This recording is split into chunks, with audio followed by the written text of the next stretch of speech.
إن الحمد لله نحمده ونستعينه ونستغفره ونؤمن به ونتوكل عليه ونعوذ بالله من شرور أنفسنا ومن سيئات أعمالنا من يهده الله فلا مضل له ومن يضلل فلن تجد له وليا مرشدا وأشهد أن لا إله إلا الله وحده لا شريك له ولا ضد ولا ند ولا مثيل له ولا مثال له وأشهد أن سيدنا ومولانا ومعلمنا ومرشدنا ومخرجنا من الظلمات إلى النور محمدا عبده ورسوله أرسله الله بالحق بشيرا ونذيرا وداعيا إلى الله بإذنه وسراجا منيرا فقد بلغ الرسالة وأدى الأمانة ونصح الأمة وكشف الغمة فترك أمته على المحجة البيضاء ليلها كنهارها لا يزيغ عنها إلا هالك اللهم صل وسلم وبارك عليه وعلى آله وأصحابه وأزواجه وذرياته وأهل بيته أجمعين أما بعد گزشتہ جمعے میں ایک بات شروع ہوئی تھی اور پھر وہ رستے میں رہ گئی اور ہم کسی اور طرف نکل گئے. اب عمر کا تقاضا ہے کہ بات پھیلاتا ہوں تو پھر یاد نہیں رہتی کہ کس موڑ سے موڑ مڑے تھے. آپ لوگ بیٹھے ہوئے جوان ہیں تو یاد دلا دیا کریں کہ بھئی یہاں سے ہم بڑی اہم بات تھی لیکن پھر وہ رستے میں رہ گئی اور ہم کسی اور طرف نکل گئے. قتال جس کو کہتے ہیں، دو چیزیں ہم نے گڑمڑ کر دی ہیں. ایک ہے جہاد. جہاد کہتے ہیں سٹرگل کو، وہ کوئی بھی کرے اس کا جہاد ہی ہوتا ہے. ماں باپ آپ کو اللہ سے سجدہ کرنے سے روکیں، کسی پیر صاحب کے یہاں لے کر جائیں، اصرار کریں، بلیک میل کریں، 32 دھاروں کی دھمکی دیں تو وہ جہاد کر رہے ہیں، لیکن وہ جہاد فی سبیل طاغوت ہے. طاغوت کی راہ میں سٹرگل کر رہے ہوں. قرآن نے کہا ہے نا وَإِن جَاهَدَاكَ، اگر وہ تجھ سے جہاد کریں عَلَىٰ أَن تُشْرِكَ بِي مَا لَيْسَ لَكَ بِهِ عِلْمٌ، کہ تو میرے ساتھ اس کو شریک ٹھہرائے جس کا تجھے پتہ ہی نہیں ہے، فَلَا تُطِعْهُمَا، تو ان کی اطاعت مت کرو. بچہ جو پڑھ رہا ہوتا ہے صبح رات کو پیپر دینے کے لیے ساری ساری رات وہ جہاد کر رہا ہوتا ہے. یہ جو قرآن حفظ کرنے والے ہیں یہ قرآن کو محفوظ رکھنے کے لیے جہاد کر رہے ہیں. یہ جو احادیث والے ہیں یہ جہاد کر رہے ہیں. جو بندہ محنت کرتا ہے، پڑھتا ہے، مزدوری کرتا ہے تاکہ اپنے بچوں کو حلال کا لقمہ کھلائے، والدین کو ہاتھ پھیلانے سے محفوظ رکھے، ان کی ضروریات کو پورا کرے، وہ مجاہد فی سبیل اللہ ہے. یہ جو گلٹی کانشیس ہے نہیں جی وہ جو بندوق لے کے جاتے اور بندے مارتے ہیں وہی مجاہد ہیں، ایسا نہیں ہے. ہر بندہ اپنے اپنے ٹارگٹ کے لیے جدوجہد کر رہا ہے. وَلِكُلٍّ وِجْهَةٌ هُوَ مُوَلِّيهَا، ہر ایک کا اپنا ایک ٹارگٹ ہے جس کی طرف وہ منہ کر کے چل رہا ہے. کوئی دنیا کمانے میں مجرد دنیا ہی اس کا، جھوٹ سے کمائے، ملاوٹ سے کمائے، کسی طرح کمائے، دنیا اس کا، تو وہ اس کا مجاہد ہے. جیسے مہاجر ہے، وہ حضور کی حدیث ہے نا انما الاعمال بالنیات، وہ بڑی لمبی حدیث، تو اس میں بھی یہی مسئلہ ہے کہ جب مدینے آئے تو کوئی صاحب کسی کے عشق میں مبتلا تھے.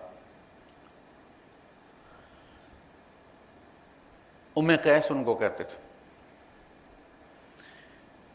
تو وہ جب ہجرت کر کے آئیں تو یہ بھی محبت میں کھنچے ہوئے ساتھ چلے آئے. تھے مہاجر لیکن محبت کی راہ میں آئے تھے رانجھا بن کر. تو صحابہ نے کہا کہ اللہ کے رسول فلاں بندہ جو ہے وہ تو ام قیس جو ہے وہ اس کے پیچھے آئے. سب کو پتا بھائی، ایک گاؤں میں جب کسی کو کسی سے محبت ہو جاتی تو سب کو پتا ہوتا ہے کہ کون کس کا پیچھا کرتا. تو کیا وہ بھی مہاجرین میں سے؟ آپ صلی اللہ علیہ وسلم نے فرمایا من کان ہجرتہ الی اللہ ورسولہ فقد ہجرتہ الی اللہ ورسولہ، جو اللہ اور رسول کی نصرت کے لیے ہجرت کر کے آیا ہے تو اس کی ہجرت اللہ اور رسول کی طرف. اور اگر کوئی اس لیے ہجرت کر کے آیا ہے کہ اس کے گاہک مدینے آ گئے ہیں اور اس کی دکان وہاں اجڑ گئی ہے، تو وہ آج کہتا ہے کہ بھی چلو ہم بھی وہاں جا کے مدینے چلے جاتے ہیں. گاہک جب چلے گئے ہیں تو وہاں جا کے دکان ڈالیں گے تو بزنس چل نکلے گا. الا الدنیا ان یصیبہا، کہ وہ دنیا کی تلاش میں آئے کہ وہ اس کو ملے. جو اوپر والا ہے نا اس کو تھوڑا سا کم کر دیں والیوم، میرا غصہ نہیں نکل رہا.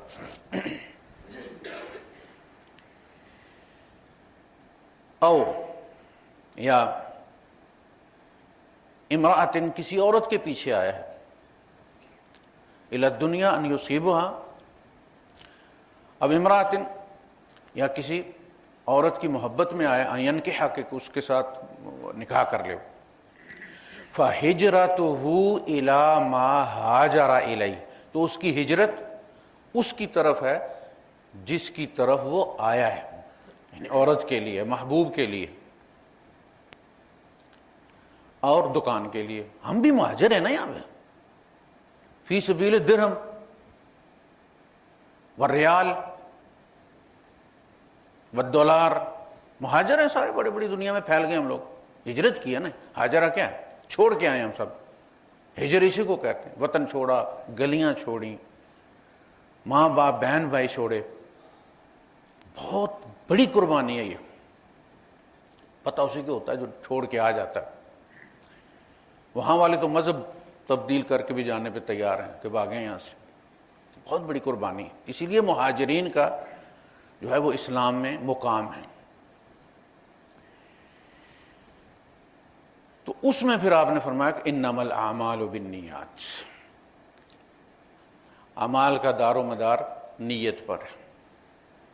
کس چیز نے موٹیویٹ کی ہے وہ. اسی طرح آپ سے پوچھا گیا ای الہجرت افضل یا رسول اللہ، اللہ کے رسول کون سی ہجرت افضل ہے؟ آپ نے فرمایا کہ تو اللہ کے نافرمانوں سے اللہ کے فرمانبرداروں کی صف میں آ جائے ہجرت کر کے. یہ بھی ہجرت ہے. یہ سینے میں ہوتی ہے، اندر ہی اندر. ایک پل میں ایک جگہ بیٹھے ہوئے ایک بندہ اللہ کے نافرمانی سے توبہ کر کے اللہ کے فرمانبرداروں میں وہ مہاجر ہے. وہ بہت طویل اس نے سفر کیا، اس لیے کہ جنت اور جہنم جو ہے وہ بڑے دور دور ہیں. ایک بندہ جہنم سے جنت میں آ گیا ہے تو ہجرت کر کے آیا نا، کہ وہ اللہ کے نافرمانوں کی صف سے اللہ کے فرمانبرداروں کی صف میں ہجرت کر کے آ جائے. یہ سب سے افضل ہجرت. پھر پوچھا گیا کہ ای الجہاد افضل یا رسول اللہ، اللہ کے رسول کون سا جہاد افضل ہے؟ آپ نے فرمایا ان تجاہد نفسک فی طاعت اللہ، کہ تو اپنے آپ سے لڑے، اسٹرگل کرے اپنے آپ سے، اپنے نفس کو اللہ کی اطاعت پر راضی کرنے کے لیے. وہ توڑوانا چاہتا تو نہیں، تجھے کرنا پڑے گا، تجھے کرنا پڑے گا. یہ آپ جہاد کر رہے ہیں، یہ افضل جہاد ہے. اور عموماً جہاں جس کو ہم جہاد سمجھتے ہیں، یعنی قتال، مار دھاڑ جو ہے، یہ بہت کم استعمال ہوا ہے قرآن حکیم میں. اس کا مطلب ہے قتال، اور وہاں لفظ قتال استعمال ہوا ہے. قاتل الذین، قاتل المشرکین. وہاں قتال کو الگ کیا گیا. وہ جہاد کا، جد و جہد کا ایک شعبہ ہے. قتال ہی جہاد نہیں ہے. وہ ایک موقع آتا ہے کہ جب ریاست کو اپنے دفاع کے لیے پھر کھڑا ہونا پڑتا ہے۔ تبلیغ قتال کا نام نہیں، حالانکہ تبلیغ جو ہے جہاد، گالیاں کھانا، اگلے سے دیکھیں ہم جو کہلانے کے، آپ دیکھیں نا کسی سے آپ کو کوئی کہتا ہے جی حاجی صاحب، کو کہتا ہے ڈاکٹر صاحب، کوئی کہتا ہے وکیل صاحب، چودھری صاحب، تو آپ عادی ہو جاتے ہیں اس لقب کے، اس کو سننے کے۔ آپ پر نے داڑھی رکھی ہوئی اور آپ جج بھی ہیں، داڑھی رکھی اور وکیل بھی ہیں، داڑھی رکھی ہوئی اور آپ ڈاکٹر بھی ہیں۔ آپ کو اچانک کوئی کہتا ہے صوفی صاحب یہ فلاں جگہ کہاں پر ہے، تو آپ کا ترا نکل جاتا ہے، اوپرا لگا نا آپ کو۔ ساری دنیا آپ کو ڈاکٹر صاحب کہتی تھی، وکیل صاحب، جج صاحب، اچانک کسی نے کہا صوفی صاحب، تو آپ کا دل کرتا ہے چپیڑ مارے اس کے منہ۔ میں نے لڑائی دیکھی ہے دو بندوں کی، کسی نے کسی سے پوچھ لیا کہ وہ بندہ سلفی تھا، اس نے کہا کہ صوفی صاحب فلاں وکیل سے ملنا ہے، تو اس نے اس کو کہا کہ گنجو صاحب میں تو نہیں جانتا اس کو۔ اب وہ بندہ کہتا ہے بھائی صاحب میں نے آپ کو، وہ کہتا ہے وہ دیکھ تو داڑھی رکھی میں صوفی ہو گیا ہوں۔ صوفی کیوں کہا تم نے؟ بھائی صاحب آپ نے داڑھی رکھی ہوئی ہے یار، آپ کی شکل کہتا نہیں اب تیرے سر پہ بال ہی نہیں ہے، تو میں تیری صورتحال دے کے میں تمہیں گنجو کہوں تو تمہیں اچھا لگے گا؟ تو لوگوں نے ان میں چھڑایا ان کو، تو وہ اصل میں انجینئر تھے، عادی نہیں تھے صوفی صاحب کہلانے کو۔ ویسے بھی آپ کو پتہ ہے سلفی صوفیوں کے خلاف ہیں۔ تو بندہ جو ہے وہ اس سے اریٹیٹ ہو جاتا ہے۔ قتال الگ چیز ہے، ہم مکس اپ کر دیتے ہیں دونوں کو۔ جہاد، میں نے کہا نا آپ جب 8 گھنٹے ڈیوٹی کرتے ہیں تو آپ مجاہد ہی ہوتے ہیں۔ اس کی بڑی بہترین مثال خود اللہ کے رسول صلی اللہ علیہ وسلم ایک دفعہ نکلے بازار کی طرف، تو آپ کے ساتھ وہ جو صحابہ ہوتے ہیں کہ بس زیادہ سے زیادہ حضور کی صحبت کی جائے، وہ ساتھ تھے لگے ہوئے۔ تو ایک بندہ مارکیٹ میں گاہکوں کو بلا رہا تھا، ترغیب دے رہا تھا، جیسے آپ یہ ٹائپسٹوں کے پاس جاتے ہیں جوازات کے پاس، تو حاجی صاحب، صوفی صاحب، بھائی صاحب، دیکھا پٹھان لگتا ہے تو پشتوں میں بلاتے ہیں۔ یہ مارکیٹ میں یہی ہوتا ہے۔ تو کسی صحابی کے منہ سے نکلا کہ کاش یہ بندہ اللہ کی راہ میں اتنی پھرتی دکھاتا، کاش اس کی یہ سعی اللہ کی راہ میں ہوتی۔ تو اللہ کے رسول صلی اللہ علیہ وسلم کو پتہ چل گیا کہ اللہ کی راہ یا فی سبیل اللہ کا کنسیپٹ اس بندے کا ابھی کچا ہے۔ نبی جو ہے نا وہ ایکسپوئر تھراپی کے ذریعے تعلیم دیتے ہیں موقع پر۔ جیسے آپ نے گڑھے میں پڑا ہوا جو ہے وہ مرا ہوا دیکھا بکرا کوئی، تو کسی کی آپ نے مسجد میں غیبت سنی تھی، کسی دوسرے بندے کی اس نے غیبت کی تھی، شکایت لگائی ہوگی، جیسے بچے لگاتے ہیں نا ایک دوسرے کے، بھائی کے خلاف کہتا امی اس نے یوں کی ہے، ایسے رسول اللہ صلی اللہ علیہ وسلم کے ساتھ وہ بتا دیجیے اللہ کے رسول فلاں بندے نے ایسے کیا، تاکہ اس کی اصلاح ہو جائے۔ تو آپ نے اس بندے سے کہا کہ نیچے اترو اور اس کو کھاؤ۔ اس نے کہا اللہ کے رسول یہ تو مرا ہوا ہے، مردار ہے۔ آپ نے کہا جو تم نے مسجد میں کھایا تھا وہ اس سے زیادہ مردار تھا۔ ایحب احدکم ان یاکل لحم اخیہ میتا، کیا تمہیں کوئی پسند کرتا ہے کہ اپنے مردہ بھائی کا گوشت کھائے؟ وہ مردہ بھائی کا گوشت کھایا تھا، تو تمہیں احساس نہیں ہے اصل میں غیبت تو ہماری سب سے سویٹ ڈش ہوتی ہے نا۔ تو آپ نے فرمایا اگر یہ بندہ اس لیے بھاگ دوڑ کر رہا ہے کہ اپنے بچوں کے منہ میں حلال کا لقمہ پہنچائے، فہو فی سبیل اللہ، تو اس کی یہ ساری بھاگ دوڑ فی سبیل اللہ ہی ہے۔ اگر وہ اس لیے بھاگ دوڑ کر رہا ہے کہ اپنے والدین کو لقمہ کھلائے اور ان کو ہاتھ پھیلانے سے محفوظ رکھے، خود ان کی ضروریات کو پورا کرے، فہو فی سبیل اللہ، اور کیا فی سبیل اللہ ہے۔ تو یہ جو آپ کو کہا ہے 3 دن اللہ کے لیے دیں تو باقی 27 دن شیطان کے ہوتے ہیں، وہ بھی فی سبیل اللہ ہوتے ہیں۔ بھائی صاحب یہ 3 دن مسجد میں بیٹھ کے 2 کلو کھیرے کاٹ کے 2 بڑی بوتلیں 7 اپ کی ختم کر کے یہ فی سبیل اللہ ہو گیا. اور وہ جو سارا دن بیچارہ جہاز کے نیچے گاڑی کے نیچے بیٹھا وہ مکینک گرم گاڑیاں کھولتا رہتا ہے, وہ فی سبیل اللہ نہیں. کانسیپٹ ہمارے خراب ہو گئے. فہو فی سبیل اللہ. تو جہاد ہر وہ کوشش جو آپ شریعت کے اندر کرتے ہیں وہ جہاد ہے. مطلب جد و جہد ہے, جس کو ہم اردو میں کہتے ہیں جد و جہد,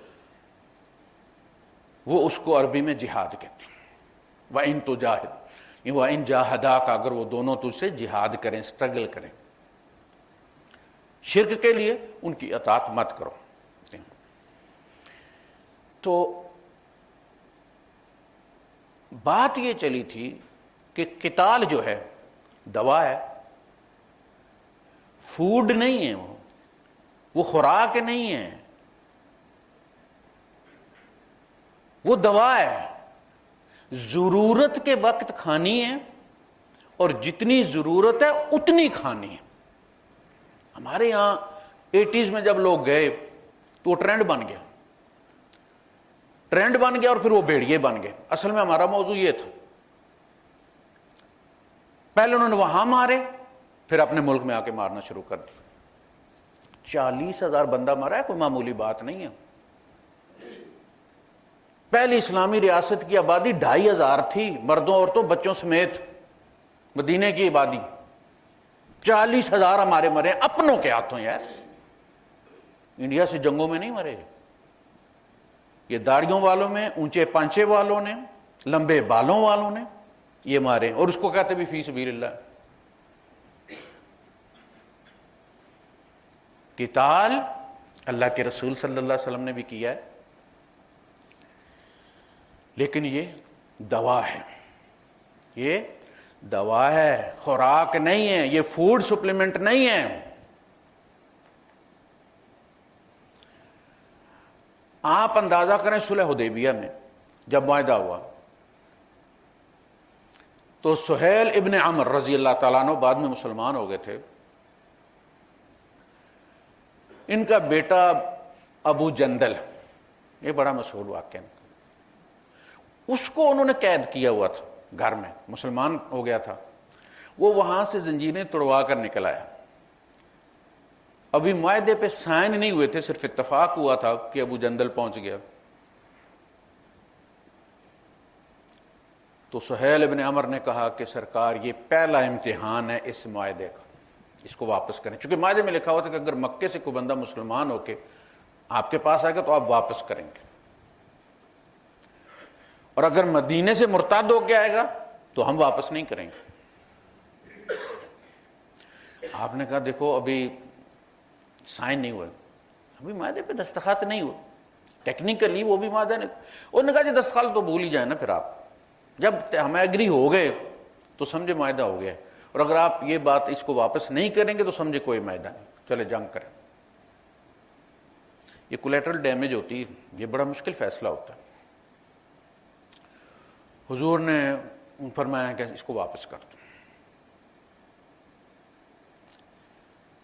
ہزاروں مارے جائیں اس کی نسبت اس کو واپس کر دو. کس کو؟ اس کے باپ کو. کافر ہے لیکن باپ تو ہے نا, واپس کر دو مکے والوں کو. اب اس نے جہاں جہاں زنجیریں تھیں نا, زخم ہو گئے ہوئے تھے, اس نے دکھائے مسلمانوں کو, دیکھو میرے ساتھ پھر یہی کچھ ہوگا. وہاں پہ جذبات میں صحابہ, لیکن حضور جذبات میں نہیں آئی. پوری زندگی اللہ کے رسول صلی اللہ علیہ وسلم سے کوئی ایسی چیز منسوب نہیں کی جا سکتی کہ آپ نے کوئی فیصلہ جذبات میں آ کر غلط کیا. اسی لیے اللہ نے صحابہ سے کہا کہ تم بڑے ہی عقل مند ہوگے, لیکن اس پہ اصرار نہ کیا کرو کہ میرا نبی تمہاری بات مانے, تم اس کی بات مانا. یہ تمہاری بات ماننا شروع ہو گئے تو تم ہی مصیبت میں پڑ جاؤ گے. وَاعْلَمُوا أَنَّ فِيكُمْ رَسُولَ اللَّهِ, یہ محمد بن عبداللہ نہیں, اچھی طرح کان کھول کے سن لو, یہ اللہ کے رسول ہیں, اللہ کے نمائندے ہیں, اللہ کا ان کے ساتھ رابطہ ہے. لَوْ يُطِيعُكُمْ كَثِيرًا مِنَ الْأَمْرِ, اگر وہ اکثر و بیشتر تمہاری بات ماننا شروع کر دیں, لعنتم، تم مصیبت میں پڑ جاؤ گے۔ آپ نے کہا واپس کر دو، واپس کر دیا، معاہدہ ہو گیا، چلے گئے۔ وہ رستے میں جو بندہ لے کے جا رہا تھا اس کو مار کے واپس آ گیا۔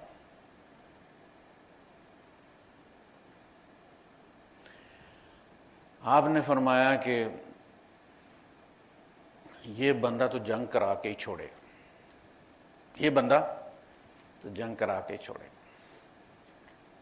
انہوں نے کہا حضور آپ نے اپنا معاہدہ پورا کر دیا تھا نا، بات ختم ہو گئی۔ جب حضور نے کہا نہیں اس کو پکڑو، دوبارہ ان کے حوالے کرو، جب دیکھا پکڑ لیں گے وہ بھاگ گئے۔ بعد میں ابو بصیر بھی پھر ایک بندہ اور پہنچ گیا، تو یہ پھر سمندر کے کنارے چلے گئے، وہاں جو بھی ان کا قافلہ گزرتا اس کو رستے میں یہ لوٹ لیتے۔ آخر وہ مدینے آئے، منت کی انہوں نے کہ آپ ان کو مدینے ہی لے آئے، یعنی وہ ہمارے قافلے غیر محفوظ، اب ان پہ تو کوئی معاہدہ لاگو نہیں ہوتا تھا، لہٰذا انہوں نے کوشش کی کہ یہ کسی پیکٹ میں شامل ہو جائے۔ یہ جب وارسا پیکٹ اور یہ نیٹو بنے تھے تو یہ ممالک اگر کوئی آزاد ہوتا تھا نا تو دوسرے کو کہتے تھے یار تم اس کو اپنے پیکٹ میں لے لو، یا رشین بلاک میں چلا جائے یا امریکن بلاک میں چلا جائے، اس کی کوئی گردن پکڑنے والا تو ہو نا۔ جنگ بچا رہے۔ آپ نے فرمایا اگر آج حدیبیہ میں فرمایا یہ مجھ سے حرام کا تقاضا نہ کرے مکے والے تو ان کی ہر شرط منظور ہے۔ جنگ کو اوائڈ کرنے کے لیے ابو بصیر حضور نے واپس کر دیا تھا، تم اسامہ واپس کر دیتے، یہ سب کچھ ہوتا ہی نہ، تمہاری حکومت تک چلے گی طالبانوں کی، ملینز مارے گئے، اور وہ بھی مارا گیا۔ پھر حضور کی زندگی میں تمہارے لیے اسوہ نہیں تھا؟ حضور نے بھی تو واپس کیا تھا، ناک نہیں کٹی حضور کی۔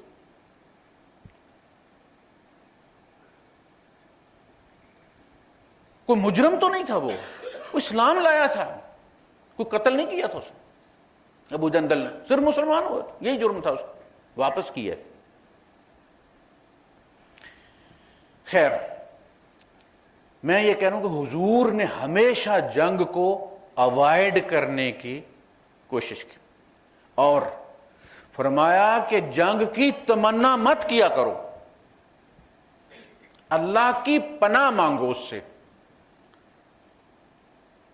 الحرب اعظم المصائب، سب مصیبتوں کی ماں جنگ ہے، اس میں سے پھر عورتیں بیوہ ہو جاتی ہیں، بچے یتیم ہو جاتے ہیں، ان میں کوئی جیب کی طرف بن جاتے ہیں، کوئی قاتل بن جاتے ہیں، کوئی کیا بن جاتے ہیں، سب کو پتہ۔ یہاں پہ عراق اور ان کی جو جنگ ہوئی تھی ایران کی، تو کیا ہوا تھا؟ لاکھوں مارے گئے تھے، 5-7 لاکھ وہ مارے گئے تھے۔ عورتیں اپنے بغل میں چٹائی ڈال کے تو ٹرکوں کے ساتھ پھرتی تھیں روزی کمانے کے لیے۔ شام کی عورتیں یورپ میں بک رہی ہیں، انگریزی نظر آتی ہیں۔ یہ اسلام لے کر آیا وہ داعش والے،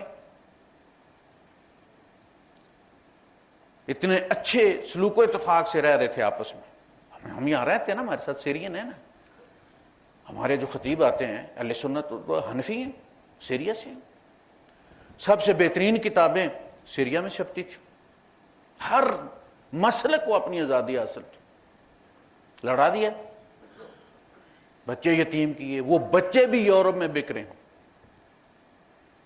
سیکس ابیوز بچوں کا۔ عورتیں، فریش گوشت مل گیا یورپ کے کعبہ خانوں کو، مسلمان عورتوں کا، یہ اسلام آیا۔ الحرب اعظم المصائب، جنگ کی تمنا مت کیا کرو، لیکن جنگ آ جائے جب کرنی پڑے تو پھر ڈٹ جاؤ، پھر اس سے بڑا شرک کے بعد اس سے بڑا کوئی گناہ نہیں ہے کہ میدان جنگ سے بندہ بھاگ جائے، لیکن جنگ کی تمنا مت کرو، اللہ پاک نے ہونا۔ وَلَقَدْ كُنْتُمْ تَمَنَّوْنَ الْمَوْتَ، یہ تم موت کی تمنا کیا کرتے تھے نا، اللہ کی راہ میں لڑ کے مار جائیں۔ فَقَدْ رَأَيْتُمُوهُ، یہ غزوہ بدر کے بعد اللہ کا تبصرہ تھا، وَأَنْتُمْ تَنْظُرُونَ، تم نے موت کو ان نظروں سے دیکھا ہے۔ وَلَقَدْ كُنْتُمْ تَمَنَّوْنَ الْمَوْتَ مِنْ قَبْلُ، پھر جب مار کا پڑا تو کیا ہوا؟ مسئلہ بن گیا نا۔ تو حضور نے اوائڈ کیا. قتال دوا ہے، ضرورت کے وقت کھانی ہے، اور جتنی ضرورت ہے اتنی کھانی ہے، اس سے زیادہ نقصان دہ بھی ہوتی. تو اللہ کے رسول صلی اللہ علیہ وسلم نے 23 سال کی نبوی زندگی میں 86 صورتیں، 114 میں سے 86 صورتیں مکے میں نازل ہوئیں. کوئی جنگ نہیں، کوئی لڑائی نہیں، کوئی لشکر کشی نہیں، ایمان بنایا جا رہا ہے. اللہ کی توحید ان صورتوں میں کیا ہے؟ 86 صورتوں میں کیا ہے؟ باقی 28 بچ گئی. مدینے میں 28 نازل ہوئی. 13 سال ایک فوجی جو ہوتا ہے سپاہی، 16 سال اس کی نوکری ہوتی ہے. لانس نائک بن جائے، والدار بن جائے، 18 سال ہو جاتی ہے، 20 سال. 13 سال وہ جو دعوت کی زندگی ہے، جو ایک نبوی زندگی ہے. نبی صرف دعوت دیتے ہیں، نبی بادشاہ نہیں ہوتے. یہ بنی اسرائیل میں بھی تھا. بنی اسرائیل میں جو ہے وہ دوسرے پارے کے آخر میں آپ کو ملے گا، الم تر الی الملأ من بنی اسرائیل اذ قالوا لنبی اللہ مبعث لنا ملکا نقاتل فی سبیل اللہ. ہمارے لیے بادشاہ مقرر کرے تاکہ ہم اللہ کی راہ میں قتال کریں. نقاتل فی سبیل اللہ. ابعث لنا ملکن، اس کا مطلب ہے بادشاہ. نبی کی قیادت میں لڑائی نہیں، نبی تبلیغ کے لیے آتا ہے، دعوت کے لیے آتا ہے. سیدھی ساری بات ہے جی. یہ تعلیم ہے اللہ کی، یہ حکم ہے، مانو یا نہ مانو یہ تمہاری مرضی ہے. بندے کا آپشن، اما شاکر اما کفور، من شاء فلیؤمن ومن شاء فلیکفر. یہ ہے نبی کی دعوت. تو انہوں نے کہا ہمارے لیے بادشاہ مقرر کریں تاکہ کوئی بادشاہی ہو. تو ہم ابعث لنا ملکا نقاتل فی سبیل اللہ. آپ کی زیر کمان تو دعوت دی جا سکتی ہے، قتال کے لیے بادشاہ بنائے. انہوں نے کہا کہ حل عصیتم ان کتب علیکم القتال والا تقاتلوا. تم یہ چاہتے ہو کہ تم پر قتال جو ہے وہ فرض کر دیا جائے اور پھر تم لڑو نا. یہ جنگ کوئی خالہ جی کا گھر نہیں ہوتی.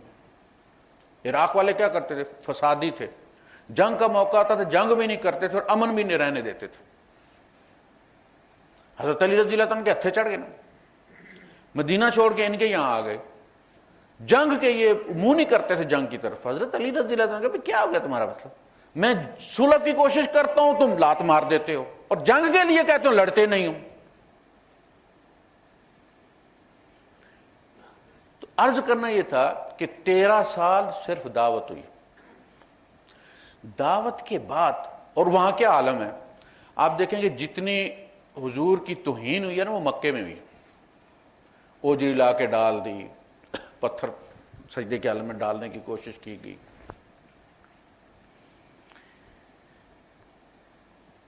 ہر قسم کی پرسیکیوشن، بلیک میلنگ وہاں ہوئی. حضور کی 2 بیٹیوں کو طلاق دے دی گئی رخصتی سے پہلے. معاشی بائیکاٹ کیا گیا، نہ کوئی خریدے ان سے، نہ ان کو کوئی بیچے. مجبور ہو کے 3 سال شعب بن ہاشم میں وہ قید رہے، لیکن لڑائی نہیں کی. کفو ایدیکم، اللہ نے حکم دیا ہوا تھا کہ اپنے ہاتھ باندھ لو. رسی نظر نہیں آ رہی تھی، اللہ کے حکم سے بندھے ہوئے تھے. کفو ایدیکم. عبداللہ ابن مسعود رضی اللہ تعالیٰ عنہ سابقین میں سے ہیں. انہوں نے کسی نے ان کو تھپڑ مارا تو انہوں نے بھی پلٹ کر تھپڑ مار دی. حضور کو پتہ چلا، آپ نے بلایا، میں نے تمہیں کہا تھا کہ یہاں رہنا بڑے صبر کی بات ہے. اگر تم وہ صبر کر سکتے ہو، مجھے پتہ چلا تم نے ریٹیلیٹ کیا، تم نے تھپڑ کے بدلے میں تھپڑ مارا ہے، تم یہ یہاں نہیں چلے گا. اگر یہ کرنا تم صبر نہیں کر سکتے، تمہاری طبیعت وائلنٹ ہے، تو تم اپنے قبیلے میں چلے جاؤ. جب اللہ پاک مجھے غلبہ دے گا آ جانا، لیکن یہاں رہنا ہے تو ہاتھ نہیں اٹھانا. 13 سال تربیت کی ہے ہاتھ نہ اٹھانے کی. پھر ہاتھ میں دیا ہے تو کیا دیا ہے؟ تلوار دی، جس سے ضروری بندہ ماری جائے، زخمی بھی ہو جاتا ہے. اور ایک تلوار سے ایک وقت میں ایک ہی بندہ مرتا ہے، دھماکے میں 3000 کی طرح نہیں مرتا. ہم 2 مہینے اس کو ٹریننگ دے کے RPG اس کے ہاتھ میں دے دیتے, میزائل اس کے ہاتھ میں دے دیتے. نتیجہ دیکھ لیا آپ نے. جو بندہ باہر محلے میں لڑتا رہتا ہے, جھگڑتا رہتا ہے, ہر کسی کے گلے پڑتا ہے, وہ باپ کے گلے بھی پڑتا ہے, بھائیوں کے بھی پڑتا ہے, بھابھیوں کے بھی پڑتا ہے, کتا ہو جاتا ہے وہ. اس میں خوش نہیں ہونا چاہیے کہ اس نے محلے والوں کو آگے لگایا, وہ گھر والوں کے ساتھ بھی ایسا ہی ہوتا ہے. وہ اس کی عادتیں ثانیہ بن جاتی ہے. یہ بھیڑیے جو دوسروں کو مارتے تھے اپنے یہاں آگے پھول دیں گے کسی کو. 13 سال مشقت,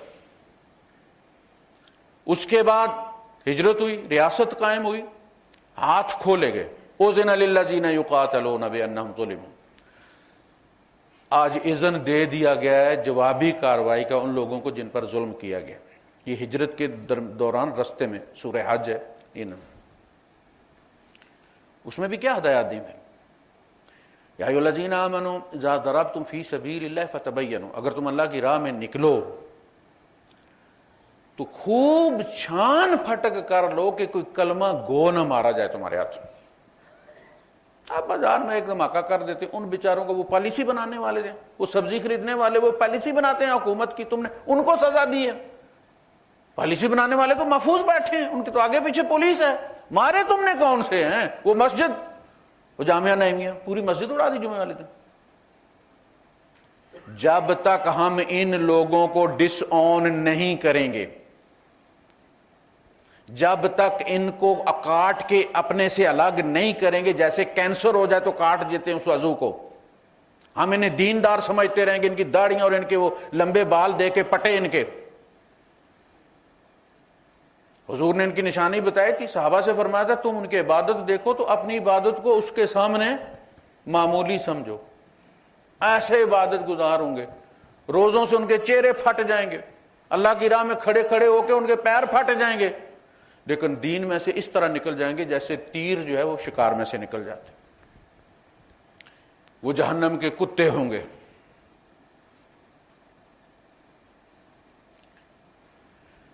تو 13 سال کے بعد کھولی تو کہا کہ جب نکلو اللہ کی راہ میں تو احتیاط کرو, کوئی کلمہ گو نہ مارو. وَلَا تَقُولُوا لِمَنْ أَلْقَى إِلَيْكُمُ السَّلَامَ لَسْتَ مُؤْمِنًا. جو تم سے یہ کہے کہ میں مسلمان ہوں, اس سے مت کہو کہ لست مسلمہ, تو مسلمان نہیں.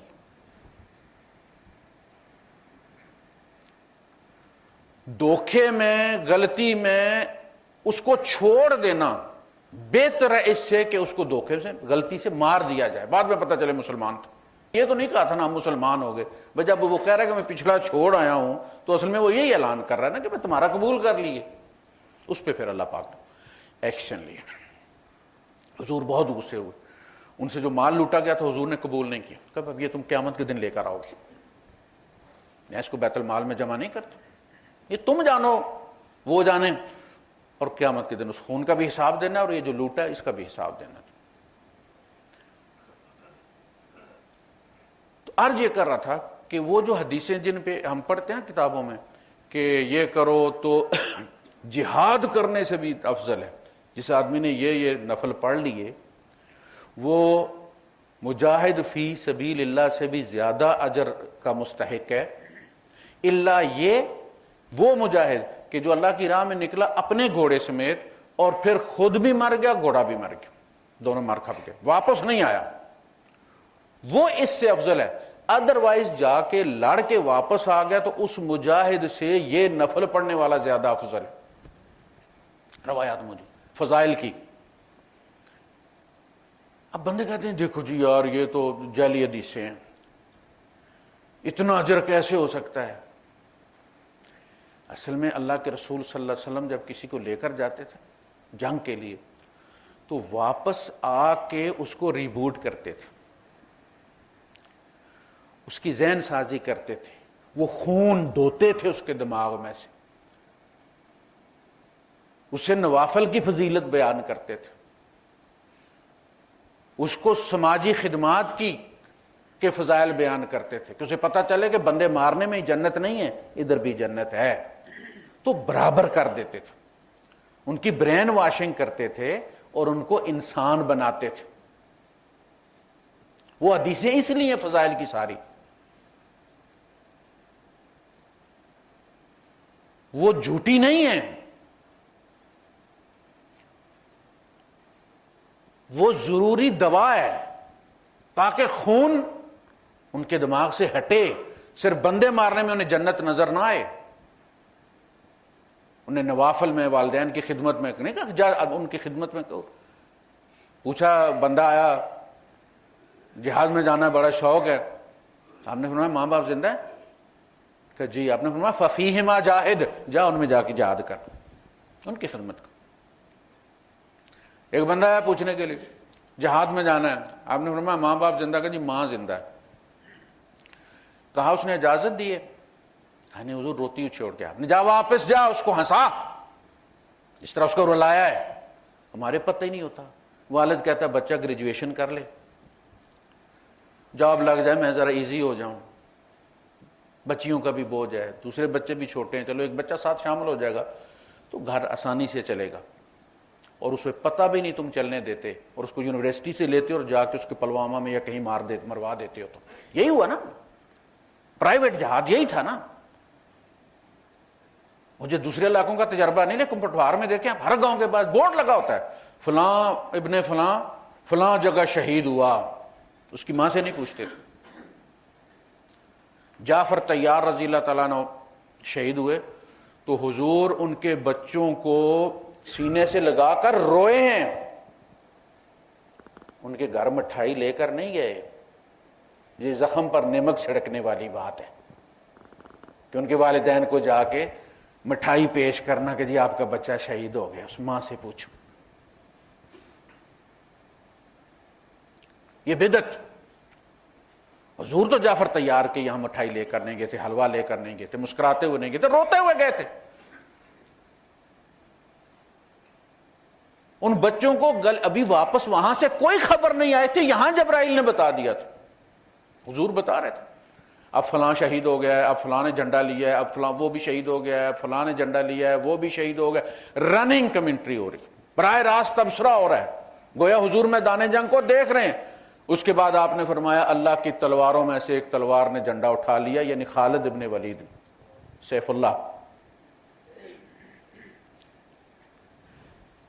تو حضور وہ خون دھوتے تھے، ان کو دوبارہ پڑوسیوں کے حقوق، والدین کے حقوق،